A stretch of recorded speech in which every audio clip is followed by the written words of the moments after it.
Is it possible to build an AI leadership team? Let's find out with today's special guest, Keith Wasserstrom. Welcome to the Artificial Intelligence Podcast, where we make AI simple, practical, and accessible for small business owners and leaders. Forget the complicated tech talk or expensive consultants. This is where you'll learn how to implement AI strategies that are easy to understand and can make a big impact for your business. The Artificial Intelligence Podcast is brought to you by Fraction AIO, the trusted partner for AI digital transformation. At Fraction AIO, we help small and medium-sized businesses boost revenue by eliminating time-wasting, non-revenue generating tasks that frustrate your team. With our custom AI bots, tools, and automations, we make it easy to shift your team's focus to the tasks that matter most, driving growth and results. We guide you through a smooth, seamless transition to AI, ensuring you avoid costly mistakes and invest in the tools that truly deliver value. Don't get left behind. Let Fraction AIO help you stay ahead in today's AI-driven world. Learn more and get started at fractionaio.com. Keith, I'm excited to have you here because you're just a master of translating the technical into the understandable, because so many lawyers feel like they speak in calligraphy and a little bit of Latin. And a lot of times people have the same approach to artificial intelligence. There's a lot of different keywords that we use to sound smarter. It's like, I'm a prompt engineer. It's a lot of words to say you're good at asking questions of ChatGPT. And we have a lot of this technical jargon. And one of the challenges that happens as you work further up the hierarchy is that you can't afford to seem dumb. So you can't admit you don't know what a word is or what things are. And it comes the emperor's new clothes, where nobody knows what it means, but nobody wants to admit that they don't know what it means. And this happens to me all the time. I'm in meetings constantly where I'm looking up what terms mean and double checking it. And there's always a simpler name for it. There's either an acronym or something else. Just starting from that point, how could someone in leadership, is there a way to without seeming dumb, say you don't know what something means? First of all, I remember it reminds me of an experience. I was a general counsel of a family office, and we had quarterly meetings with all the presidents of all the different companies that the family office owned. And the chairman, president of all the companies, I guess, whatever, or he owned all the companies, he would lead the meetings. And most of the people around the room were, I don't want to say yes men and women, but nobody wanted to see. He got very, I don't want to say, if you challenged him, whatever. So he was using a term wrong and everyone in the room knew it. And it was just funny because people are looking at each other and a little smirky and whatever else. And finally, I just corrected him after several times going around using that silly word. And he got embarrassed, but he started laughing. He says, "Why, if I had never broccoli on my teeth, why wouldn't somebody say never?" kind of thing. I mean, we look stupid longer. So he appreciated it. And the only reason I did it is because I felt extremely comfortable in my position. I was not worried about getting reprimanded or fired and like that. So I said it, and I said it in a funny way. So not to embarrass him, hopefully not to embarrass him, but everyone else cracked up because they were all thinking the same thing. So it's a challenge. And it's funny. I was an M&A lawyer, securities lawyer, and all kind of stuff, dealing with the SEC, and they all have their different languages. And sometimes I didn't know, and you try to figure out in context. I remember when I was an associate, you figured out based on the context of the conversation what they might be talking about. You hope. And when I started out, there wasn't Google. So I couldn't. Today, it's so simple. In the middle of our conversation, I can just Google those 3-letter words that you gave me and figure out exactly what I'm talking about. Back then, it was a little more challenging. It's really interesting how now there's no longer a period of not knowing what something means or what something is. You no longer have to wonder. Anything no matter how random the thought is, you can look it up and know within a few minutes. And one of the other challenges I've noticed in leadership is that there tend to be two spectrums. One end of the spectrum is the leader who is trying to do everything himself, trying to get in there. And this is something I deal with in the CTO role. There's a temptation to be the one coding. But if you're coding, you're not leading. You can't do both, right? Because you need to be available. And it's like 90% meetings. I'm not a meetings guy, but now I'm in meetings all the time. And it's different. When you're the one running the meeting, suddenly they feel a lot more important. And then you're the one sitting there silently. But it's at the other end of the spectrum, though, is the leader who's kind of hands off and trusts everyone. But then when something's wrong, they find out really farther down the line. It takes them a lot longer. How can a leader find the happy medium where they're not putting in 100 hours a week, but also where they still have the finger on the pulse of the business? So I am a business coach, and one of my platforms that I work with is called System and Soul. And the system is very much, if you're familiar with the entrepreneurial operating system, it's EOS. It's been around for a long time. So System and Soul is newer, maybe 5 years or so. And they really added the soul, a part of it, which is really dealing with employees and purpose and making sure people are happy and fulfilled at work. But on the system side, so we have, I think EOS calls it like a level 10 meeting. We have a weekly sync. And the idea of the weekly sync is it should be a quick meeting.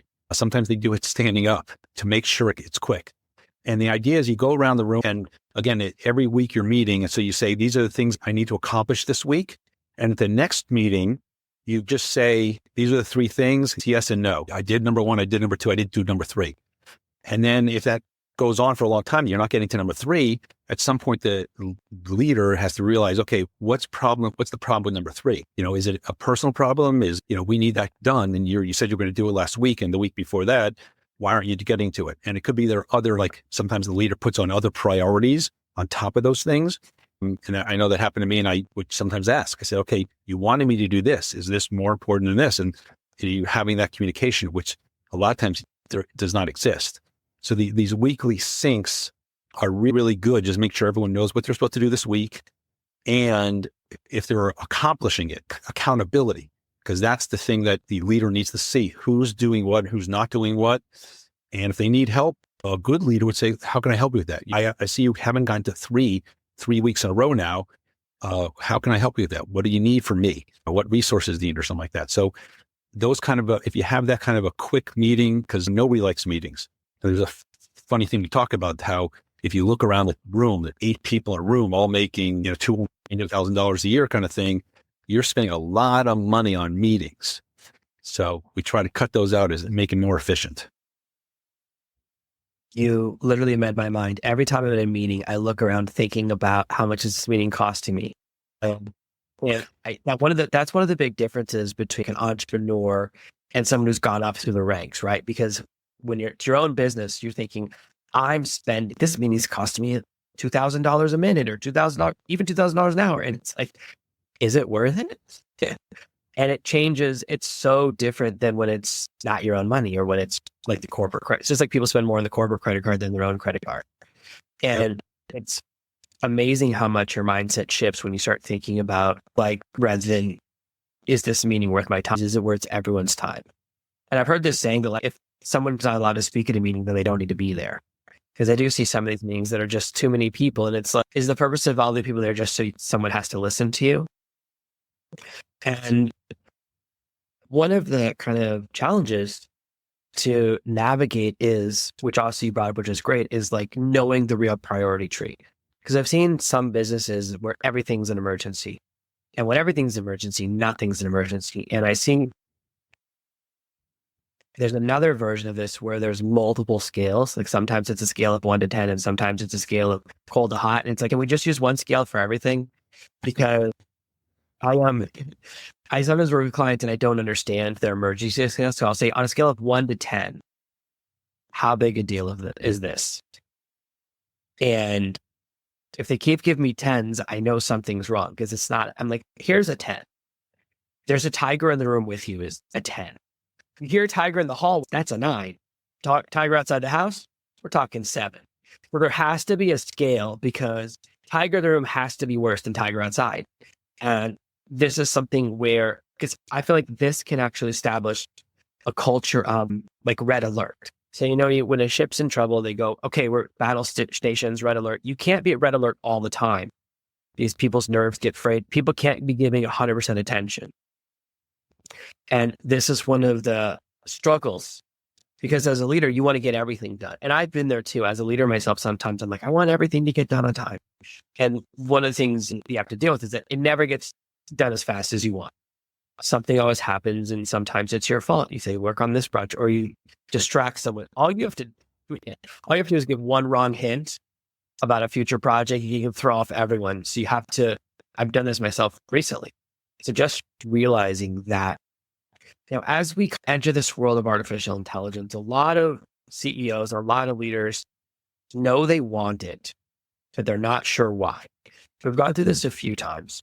We went through the phase of, I need a cell phone. Why? I need a car phone. My kids can't believe a car phone's a thing. Or I needed a pager and I need this. I need to be available. And the question is why? We could jump over it because it's exciting. Or I need a website. So many people go there. I need a website 30 years ago. Why do you need a website? I'm not sure, but I've heard I need it. And we're going through that now with AI. Everyone says, I need it. I don't. And you go, what do you mean? They go, I don't know. And it's a real challenge for CTOs, for tech teams, even for myself when I do consulting on projects. It's that I have to dig in to figure out what exactly do you want the AI to do? When you say AI, what do you mean? And the definition is very broad. No two people mean the same thing when they say AI. So for people I try to approach it from a problem solution. Tell me what the problem is, and then we'll figure out if AI is the solution. Because if you buy a hammer, you're going to start looking for nails. Right? When I buy a tape measure at the store, I come home, I have to start measuring stuff to show to my wife that I didn't waste the money. You start using whatever tool you buy. And we see this where people do make a major investment, whether it's AI or another tool, and suddenly they want everyone to use it because otherwise they have to admit they made a mistake. And it's like pulling good money after bad. So how can leaders from the top down navigate this world and possibly build out some of their team using artificial intelligence or some of the modern tools, some of the technologies? First, I just want to mention, as you were talking about the emergencies, I remember I had a client that everything was an 11. So I was like, exactly what you're saying. Okay, obviously it's not a big deal if everything's an 11. I had this experience. EO is just completely foreign to me, right? I understand what it's supposed to do and everything else. And I remember I had a friend who did SEO when we were actually good friends. So he convinced me to give him $25,000, and instead of me paying for leads with $10 for every lead, he would create the SEO for my website so that I wouldn't have to pay for leads anymore. So it sounded like it made sense because I was spent, like probably $20,000 on leads every month. But after 3 or 4 months, nothing happened. I apologize for the dogs. And eventually 6 months later, he came to me and he says, listen, I apologize to you. I owe you $25,000. I did nothing. And I was like, it was good to hear, but I never got the $25,000. It's a different issue. I just think that the AI is similarly like that black box. People really just don't know what it is. And I tell people every once in a while, are you using ChatGPT? Just ask it a question. And I get them to do something with ChatGPT. You give me a headline for a new commercial or something like that. And it would know if you tell it what the issues are. And it's like, that's cool. That's amazing. Because you might sit there and think about all the different ideas of a commercial, and ChatGPT could give you 10 ideas just like that. So it's that easy aspect is something to just make them understand exactly what AI is to a very low, similar extent, easy extent, I guess they could at least understand and appreciate what that does. But I think people are reluctant to use technology. I remember when I started as a lawyer, we just got emails, and my boss, I was a new associate. He was a senior partner at the firm, and he used email because everyone leaves email, but he did not want, and he was upset about it because normally a client who wanted a project done would call the lawyer, most of the time not get him, leave a message. The lawyer would call back when it was convenient for the lawyer and maybe not get the client. So it could go a week or two before he has to address that issue. Now with email, he says, I get the message. They're expecting me to do something right away. So he said, because I wanted to give a client his text message or his phone numbers for a text message. He goes, absolutely not. Now, I guess this is 1992. He said, then everyone just could demand it immediately. So he said, forget that. So he refused to hand out. He was very reluctant on emails, by the way, but text messages, absolutely not. It just changed everything, everything is now. So I think there is some concern and fear. Clearly, I know employees in certain things that they're doing, especially on the research side, if you could just ask ChatGPT or whatever the other Perplexity, the other ones, what you're looking for, you're going to get it a heck of a lot quicker. which actually reminds me of another quick story. As a first-year associate, I walked into my partner's office. He called me into his office. He asked me a question. And as I was leaving his office, I walked by another partner's office, and I just poked my head in and asked her the answer to his question. She knew right off the top of her head. So I went back to him, and I gave him the answer. And he said, he got up, he went and slammed the door shut, and he said, Keith, how are we going to make money if you can answer the question like that? And also, I want you to learn. I could have walked in next door and asked her myself if I needed to know the question. And I probably knew the answer anyway. So he said, you need to learn how to research and learn and you need to learn how to find the answer. So he's just very upset. And the other point, I guess his point was, well, you could spend an hour on it. We could build something. And again, you get better and you get experience and I get paid. So it was a learning experience as well. Yeah, one of the challenges that happens is once you do it fast, they expect it to be fast every time after that. And there's this idea that I've thought about a lot, which is that we got watches so we could be on time, but all it does is means you bill out more of the day, right? Lawyers bill out in 6, 15, 3-minute increments. And now you have to get more and more strict. And the same thing happens each time we have a technology that says, oh, you're going to get all your time. Once we got email, did we get our time back? No, because people expect immediacy, like your boss was saying. Same thing with cell phones. And what's interesting is that we see more and more of you have to work when you're on vacation. You have to work when you're here. You're always available. Your boss will call you on the weekends. When I was younger and my family went on vacation, that was it. You knew what city we were in.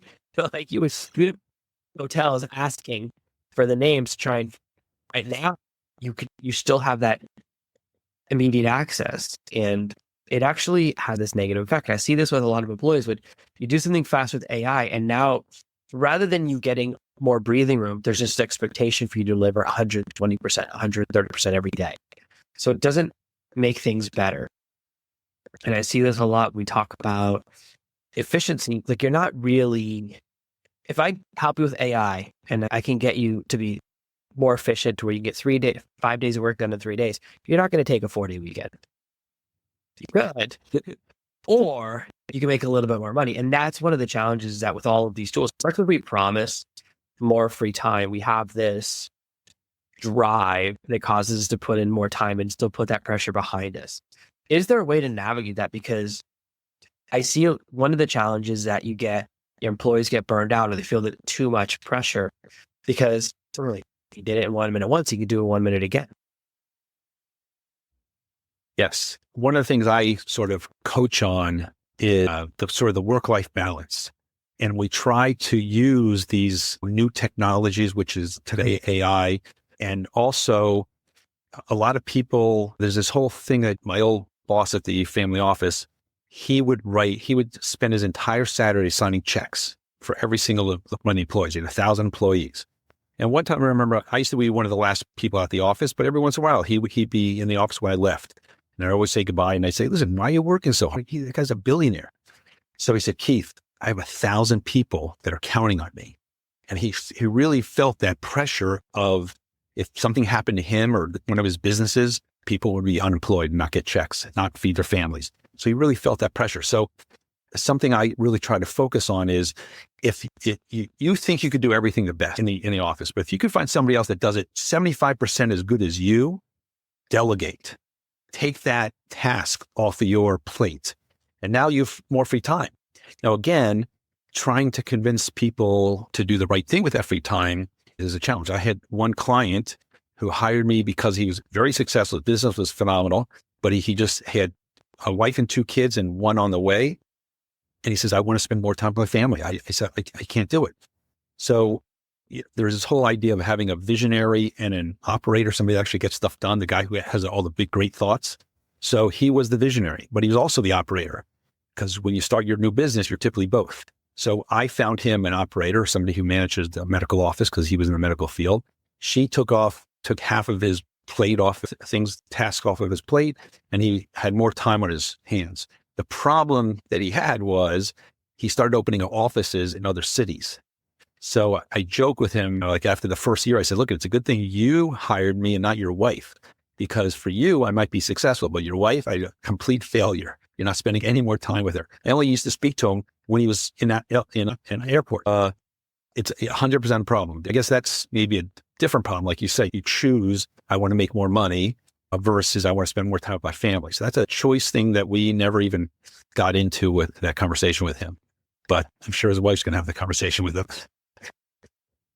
Yeah, I thought you were going to say that he realized he doesn't like his family that much. But I don't want to go there. My wife doesn't like it. I think that as we get more technology, we keep getting this. The promise never comes true, though, that we'll have more free time because the time always fills. There's more meetings now than before. I went through this phase where I started getting imaginary buzzes from my phone because I was expecting messages all the time. And now I realized something that took me a long time. It's that it's always an emergency until it's on their desk. So I've had projects where they go, this is an emergency, I need it by next week. And they don't look at it for 12 months. Yes. And kills you. And I've started to realize that my phone, I leave it on silent all the time. I never turn the noise on my phone because if it's an emergency, you'll find me. I'm easy to find. I work from home and all the people that need to find me can walk upstairs because unless you're a fireman, doctor, a police officer, it's never an emergency to the minute. It's never that level of an emergency. And we think if there's this feeling of importance that comes with being available. I'm available all the time. I must be important because doctors have pagers and now I have a pager. So I'm important like a doctor. And it creates this kind of self-fulfilling prophecy where you start to feel more important. So you become more available. So you become busier, but not really true. It doesn't really make you more important. It just makes you more stressed out or more less because people that are really important, they're hanging out on yachts all the time. They're flying around in private jets. They don't have cell phone. I don't think any president has a cell phone. If they want to do a phone call, they say, Steve, give me your phone. That's how I imagine it. So when you're at that level, it's why would I have a phone? I'm surrounded by people who have a phone for me. So it's that level. How can someone approaching this next technological revolution, we're in this AI bubble, there's a lot of this pressure to use these new technologies, actually be strategic and say, I'm going to implement technologies in a way that don't increase the pressure on my team, that don't increase the demands, but instead give us the benefits and actually do lower our stress, lower the amount of time, and let us get more done with less pressure. Is that even possible? So I think for an hourly worker, somebody who works 9 to 5 and that's their job, if we do make their 8 hours really 4 hours because of AI or any other great technology, they still have to sit in the office for 4 hours. Now, again, maybe we can give them twice as much work and now they're twice as efficient and the company's making twice as much money. That's possible, but there's not always that much work for them to do. So theoretically, then you run into the employees will worry about losing their jobs because they're doing everything in half time. They don't need me the full time. So so I think one of the challenges of all these things, even with my client that started opening up offices instead of spending more time with his family, it's the why. He hired me because he wanted to spend more time with his family. But that disappeared as soon as I solved his immediate problem and gave him the ability to spend more time with his family. And again, maybe you're right that there's an excuse. I know I have 5 grandkids now. So when I spend a day with them, I'm exhausted. It is tiring. I go home and rest from that. So you want to do it, but it's also a challenge. It's if you find out exactly what their goal is, whoever's suggesting this new technology, this AI or whatever it is, if the goal is to make the person work twice as hard or get twice as much done, maybe that just puts more stress on the person. So maybe if there's some kind of happy medium where instead of working 8 hours, you're only going to get 6 hours worth of work to do, but I'm going to still pay you because you're getting 8 hours of work done. So that is a win-win. Again, I don't know a lot of owners that might want to do that, especially not my old boss, but I think there are people out there that would recognize the efficiency, benefit from it, and also share that benefit. And that probably is the best way to have a really engaged workforce, all looking for ways to cut cut corners and be more efficient and be more effective and everything else for the benefit of the company. So I think that there are ways if it's managed properly. I think that's brilliant. I think that's a really strong perspective because especially as we have more and more people working from home, working remotely, we have to find systems where we track value rather than time. With my employees, and I'm glad you brought this up, I say, here's what I expect you to get done in a week. Here's a week's worth of work to me. If you get it done in 2 hours, I don't care. I can't see you and you can't see me. You don't know I'm in the swimming pool during this phone call, and I don't care if you're in the bathtub. And that's really freeing because it's when you try to do this time tracking, boss, now you have more work because now you're checking their screenshots and checking their mouse activity, and you create the culture you don't want. You've given yourself a ton of extra work, and I don't want any of that. So as long as, and I had to make this transition because I'm not able to run a team that way. Whenever I've tried to run a team that way, it's been ineffective for me. But when I've switched to, here's the number of tasks I want done, here's how long it should take. Or at the beginning, I say, here's what I want you to do. How long will this take you? And they have to estimate their own time. And that gives me a sense of, do I feel like I'm getting value? Are you getting enough done in this amount of time? And that removes all of these other pressures. And it also lets them do what they want. I have people work for me. I have one lady who works for me. I suspect she works 1 hour a month, but her results are so good. It doesn't matter.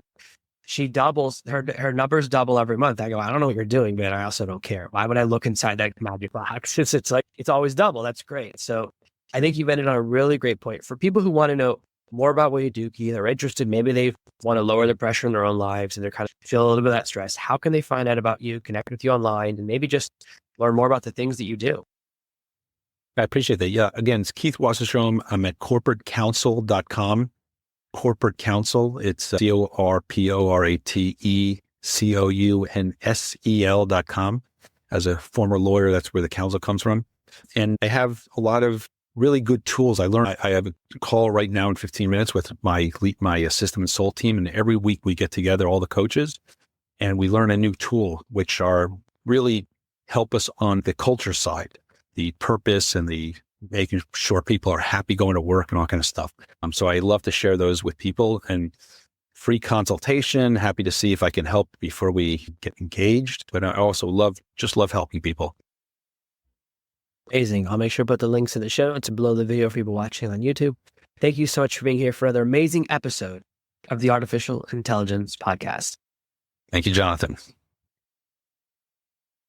Thank you for listening to this week's episode of the Artificial Intelligence Podcast. Make sure to subscribe so you never miss another episode. We'll be back next Monday with more tips and strategies on how to leverage AI to grow your business and achieve better results. In the meantime, if you're curious about how AI can boost your business's revenue, head over to artificialintelligencepod.com/calculator. Use our AI revenue calculator to discover the potential impact AI can have on your bottom line. It's quick, easy, and might just change the way you think about your business. While you're there, catch up on past episodes, leave a review, and check out our socials.